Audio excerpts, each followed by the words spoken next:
গল্পের শুরুতেই আমরা ট্রেনে করে সাথিয়া নামের একটা মেয়েকে যেতে দেখি। সেখানে একটা ছেলেকে দেখি সে তার মোবাইল দিয়ে সাথিয়ার পুরো বডি ভিডিও করছিল।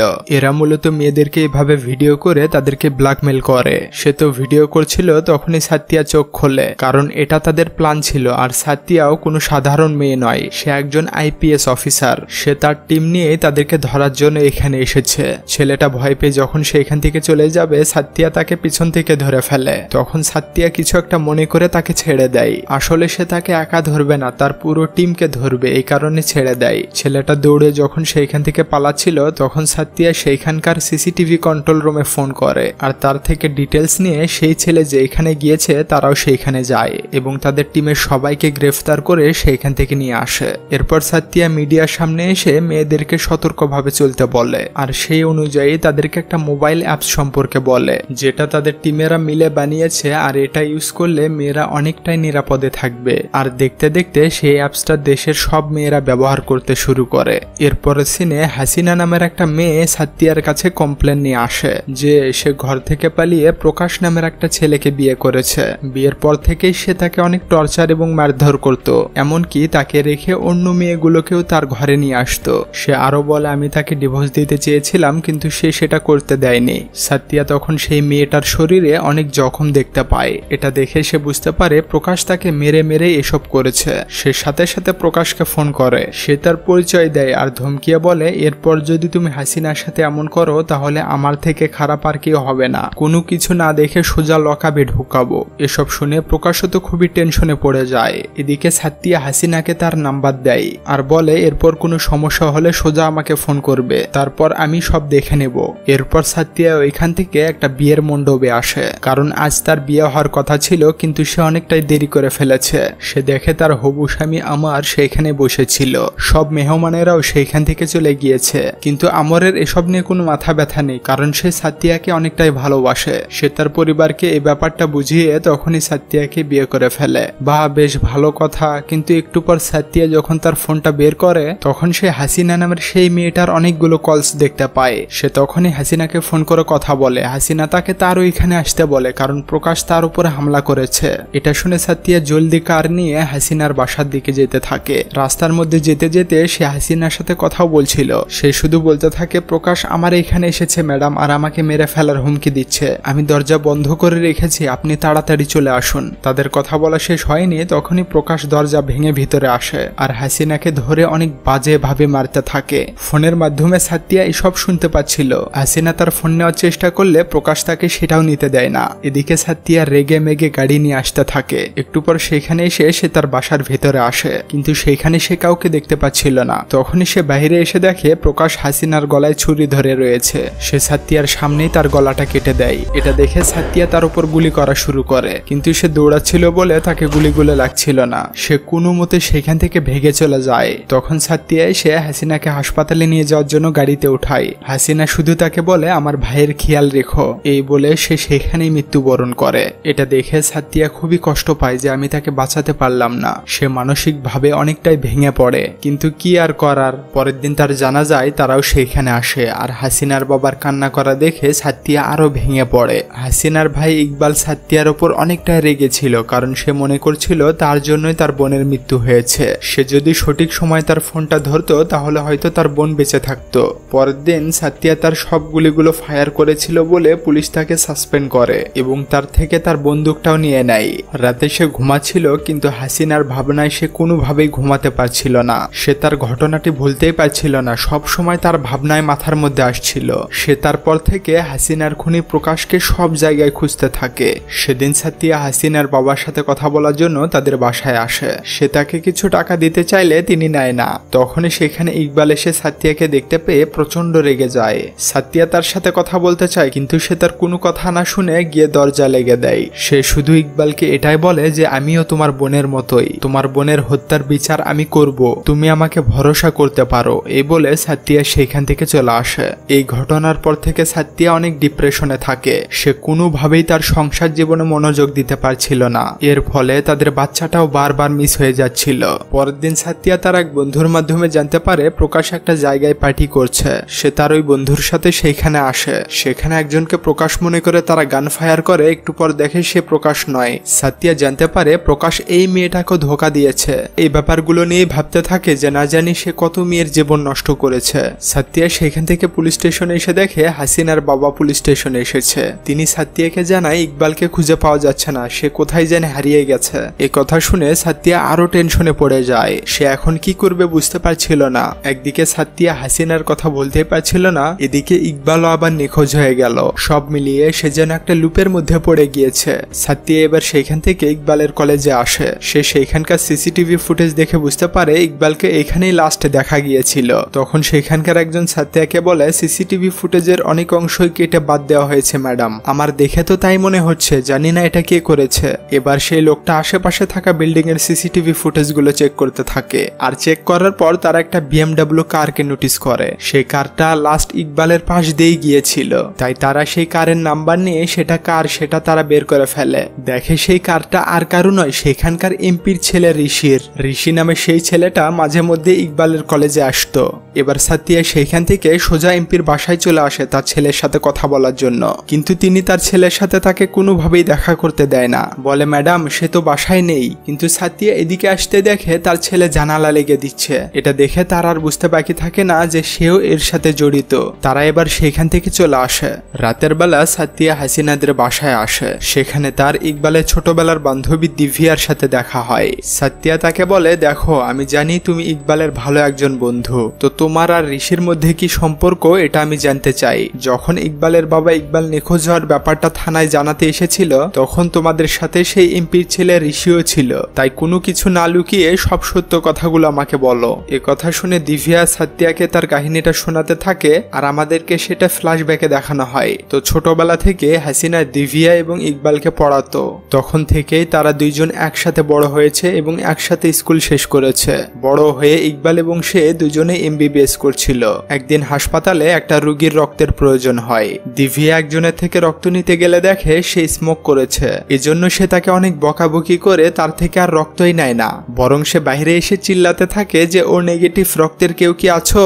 অনেকক্ষণ ডাকাডাকি করার পর সেখানে ঋষি নামের একটা ছেলে আসে, বলে ম্যাডাম আমারও নেগেটিভ। সে এবার তাকে নিয়ে গিয়ে তার রক্ত নিতে থাকে আর ঋষি তাকে এক নজরে দেখতে থাকে। তখনই সেখানে ইকবাল আসে আর দিভিয়ার কানে কানে বলে এটা কিন্তু এমপির ছেলে।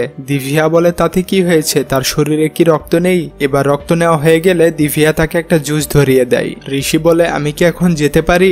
দিভিয়া বলে হ্যাঁ হ্যাঁ যান। একটু পর দিভিয়া যখন বাসায় যাচ্ছিল ঋষিও তার পিছন পিছন আসে। তখন ঋষি বলে ওঠে এটা নিতে আবার কবে আসবো। দিভিয়া বলে তার জন্য তো 3 মাস অপেক্ষা করতে হবে। ঋষি বলে তাহলে কফি। দিভিয়া বলে আমার ক্লাস রয়েছে তাই ওটাও সম্ভব হবে না। এটা শুনে ভাই মনে করে আরে শালা কাজ হলো না। তখনই দিদি বলে ওঠে ঋষি আমি মানা করছি না, তবে আমি একটু ব্যস্ত আছি।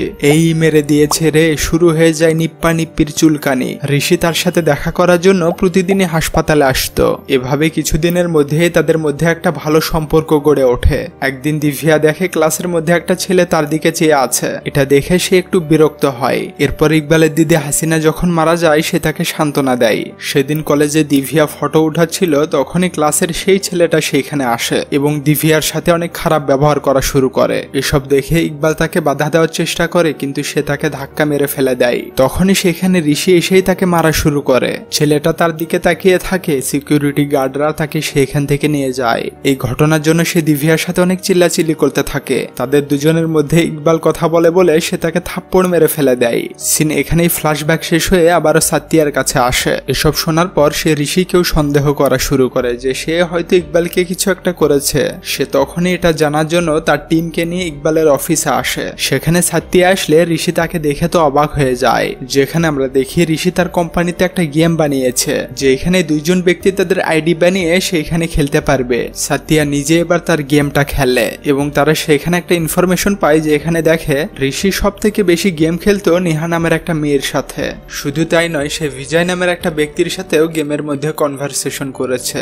ঋষি বিজয় নামের সেই ব্যক্তিকে একটা ভয়েস মেসেজ পাঠিয়েছিল। সেখানে সে বলছিল দেখো বিজয়, আমি তোমার ঠিকানায় ইকবালকে পৌঁছে দিয়েছি, এখন তার সাথে কি করার তুমি সেটা করে নাও। এটা শুনে সাথিয়া তো কনফার্ম হয় যে ঋষি ইকবালকে অপহরণ করেছে, তাই সে তাকে গ্রেফতার করে থানায় নিয়ে যেতে থাকে। তখন এমপি আর ডিসিপি তাকে আটকানোর চেষ্টা করে কিন্তু সে তাদের কোনো কথাই শোনে না। ওপর মহল থেকে ডিসিপি কে ফোন করে জানানো হয় যে ইকবালের কেস আমি সাথিয়াকে দিয়ে দিয়েছি, তাই কেউ তাকে বাধা দেওয়ার চেষ্টা করো না, তাকে তার কাজ করতে দাও। এটা শুনে ডিসিপিও তো অবাক হয়ে যায়। তখন সাথিয়া ফুল অ্যাটিটিউড নিয়ে তাকে গাড়িতে ওঠায় আর তাকে সেখান থেকে থানায় নিয়ে যায়। পুলিশ স্টেশনে এসে সাথিয়া তাকে খুবই রেগে জিজ্ঞাসাবাদ করা শুরু করে। তার রাগ দেখে ঋষি ভয় পেয়ে সব বলতে শুরু করে। সে বলে বিজয় নামের একটা ব্যক্তি আমার সাথে প্রতিদিনই গেম খেলে। সে একদিন এসে আমাকে জানায় সে একজন পুলিশ অফিসার এবং তারা শুধু টেররিস্ট অর্থাৎ জঙ্গিদের ধরে। সে আমাকে নেহার কথা বলে যে নেহা নামের সে মেয়েটা আতঙ্কবাদীর সাথে জড়িত রয়েছে। সে জানুয়ারিতে হায়দ্রাবাদে অনেক বড় একটা ধামাকা করতে যাচ্ছে।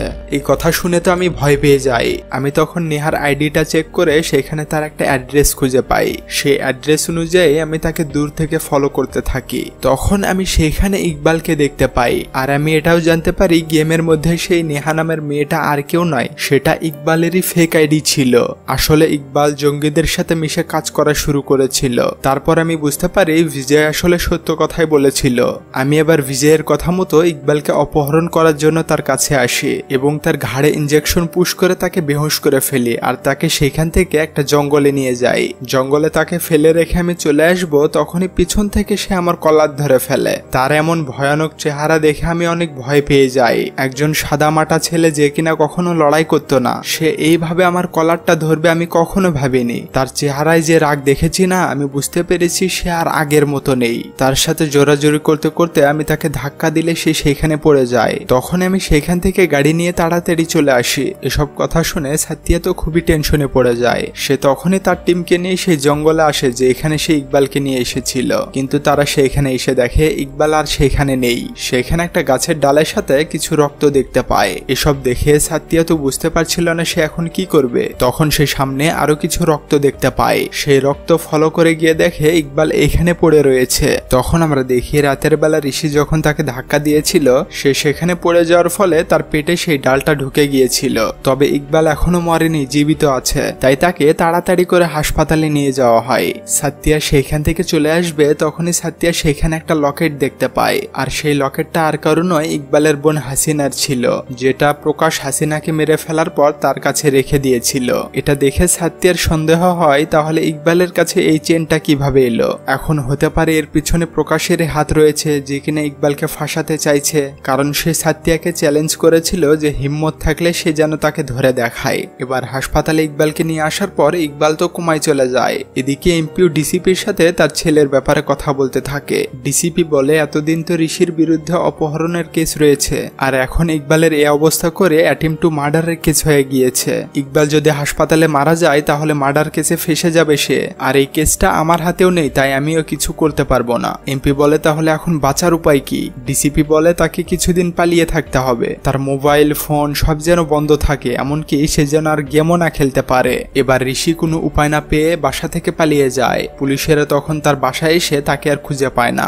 রাতের বেলা বড় অফিসার সাথিয়াকে বলে দেখো তোমার কাছে আর 3 দিন রয়েছে, এই 3 দিনের মধ্যে যদি তুমি হাসিনার কেস সলভ না করতে পারো তাহলে এই কেসটা তোমার থেকে নিয়ে নেওয়া হবে, মানে তুমি হাসিনার কেসে আর কাজ করতে পারবে না। এসব শুনে সাথিয়াও তো খুবই টেনশনে পড়ে যায় যে 3 দিনে কিভাবে কেসটা সলভ করব। পরের সিনে সাথিয়া ইকবাল, বিজয় এবং হাসিনার ডিটেলস বের করতে থাকে। ইকবালের মোবাইল, ল্যাপটপ সবকিছু সে চেক করতে থাকে। এসব দেখে সাথিয়া এটা ক্লিয়ার হয় যে ইকবাল জঙ্গিদের সাথে জড়িত নেই। আসলে বিজয় এবং নেহাকে সেটা কেউ জানে না। সে তাদের গ্যাংয়ে আখতার নামের একজনকে দেখতে পায়। আখতারকে ধরার জন্য সাথিয়া তার এলাকায় যায়। সে মুখে কাপড় বেঁধে নেয় যাতে সে তাকে চিনতে পারে না। সাথিয়া যখন আখতারের খোঁজে তার বাসায় আসে তখন সে তার উপর হামলা করে। সাথিয়াই উল্টো আরো মেরে তাকে কাবু করে ফেলে। তখন সাথিয়া সেখানে অনেক লোকজনের কাগজপত্র দেখতে পায় আর এইসব লোক জঙ্গিদের সাথে জড়িত হতে চেয়েছিল। তাদের মধ্যে ইকবালেরও ডিটেলস রয়েছে, যেটা দেখে সাথিয়া তার কাছে সেটা রেখে দেয়। কারণ সাথিয়া এটা জানতো যে ইকবাল জঙ্গি নয়, কেউ না কেউ তাকে ফাঁসাতে চাইছে। সে ইকবালের পেপার নিয়ে সেইখান থেকে চলে আসে। পরের দিন সাথিয়া বুঝতে পারে ঋষি দিভিয়ার সাথে কথা বলছে। সে তাদের ফোন ট্র্যাক করেছে। তারা ঋষির লোকেশন নিয়ে সেখানে পৌঁছাতে ঋষি সেখান থেকে পালিয়ে যায়। এবার সাথিয়া আবারও ইকবালের বাসায় আসে, যেখানে সাথিয়া ইকবালের বাবার সাথে কথা বলতে বলতে ইকবালের ফ্যামিলি ফটোর দিকে তার চোখ পড়ে। সে ফটোগুলোর মধ্যে সে বিজয়কেও দেখতে পায়।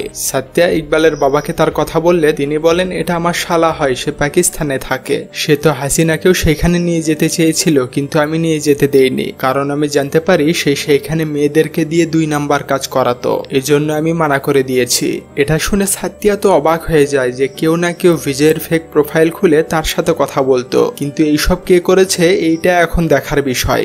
এরপর আর কি সাথ্যিয়া বিজয়কে রিমান্ডে নিয়ে নেয় তার সাথে কথা বলার জন্য, কিন্তু সে বলে দেখো ওটা আমার প্রোফাইল নয় আর আমি কখনো গেম খেলিনি, আপনারা আমাকে বিনা দোষে রিমান্ডে নিতে পারেন না, প্রথমে প্রমাণ আনুন তারপর আমাকে রিমান্ডে নিন। এবার প্রমাণ না থাকায় তারা তাকে ছেড়ে দিতে বাধ্য হয়। তখনই আবার সে নেহার সম্পর্কে কিছু তথ্য পায়, তার লোকেশন ট্র্যাক করে সাথ্যিয়া আবার তার কাছে পৌঁছে যায়। আর সেই মেয়েটার সাথে কথা বলে সাথ্যিয়া জানতে পারে তার আসল নাম হচ্ছে মায়া, আর সেও ঋষির গেমটা কখনোই খেলেনি। তাহলে সে নেহা হয়ে ঋষির সাথে কিভাবে কথা বলল?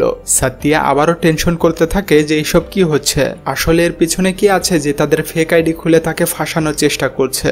সাথ্যিয়া এবার গোপনে মায়া এবং বিজয়ের পিছনে পুলিশ লাগিয়ে দেয়, তারা তাদেরকে সবসময় ফলো করতে থাকে। পরের দিন সাথ্যিয়া নিজেই বিজয়ের এখানে আসে, তখন বিজয়ের লোকজন সাথ্যিয়াকে ধরে একটা কন্টেনারের ভিতর রেখে দেয়। সাথ্যিয়া সেই কন্টেনারের ভিতর অনেকগুলো মেয়েকে দেখতে পায়, সে জানতে পারে বিজয় তাদেরকে এখান থেকে পাকিস্তান পাচার করে দিচ্ছে। সাথ্যিয়া এবার অনেক চেষ্টা করে সেই কন্টেনারের গেটটা খুলে ফেলে, তখনই সেইখানে থাকা গুন্ডারা তার উপর হামলা করে। সাথ্যিয়া এবার তাদের সবাইকে মারতে থাকে, কিন্তু সাথ্যিয়া বেশিক্ষণ টিকতে পারে না, তারা সাথ্যিয়াকে ধরে ফেলে। তারা এবার সাথ্যিয়াকে মারতে যাবে, তখনই সেখানে পুলিশ এসে পড়ে। তখন আমাদেরকে দেখানো হয় তাদের মধ্যে একটা মেয়ে সাথ্যিয়ার ফোন নিয়ে পুলিশকে ফোন করেছিল, যে কারণে সবগুলো পুলিশ এইখানে এসেছে। পুলিশ এবার তাদের সবাইকে ধরে থানায় নিয়ে যায়।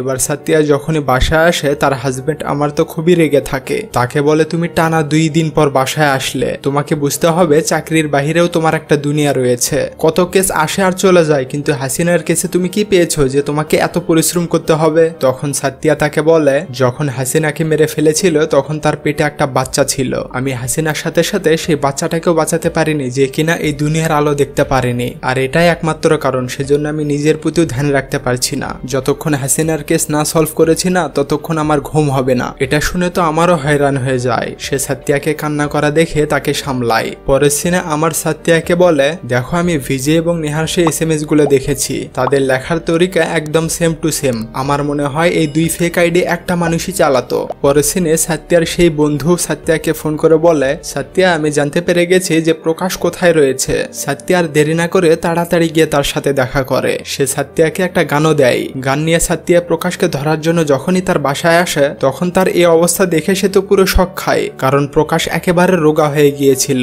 তাকে দেখে চেনাই যাচ্ছিল না যে সেই প্রকাশ। সেখানে তার একটা আগের ওয়াইফও ছিল, সে তার দেখাশোনা করছিল। তার থেকে সাথ্যিয়া জানতে পারে তার কি যেন একটা রোগ হয়েছে আর ধীরে ধীরে তার শরীর এমন হয়ে গিয়েছে, তবে একটা ডক্টর রয়েছে সে তার চিকিৎসা করছে। তখন সাথ্যিয়ার মনে পড়ে কলেজের সেই রামেশ নামের ছেলেটারও তো এমন অবস্থা হয়েছে। এবার সাথ্যিয়া আমারকে ফোন করে বিজয় এবং নেহার চ্যাট আরেকবার চেক করতে বলে, আর বলে সেই চ্যাটের মধ্যে কি এল অ্যালফাবেট মিস রয়েছে। আমার চেক করে দেখে আসলে এল মিস রয়েছে। তখন সাথ্যিয়ার মনে পড়ে ইকবালের কিবোর্ডেরও এল কি মিসিং ছিল।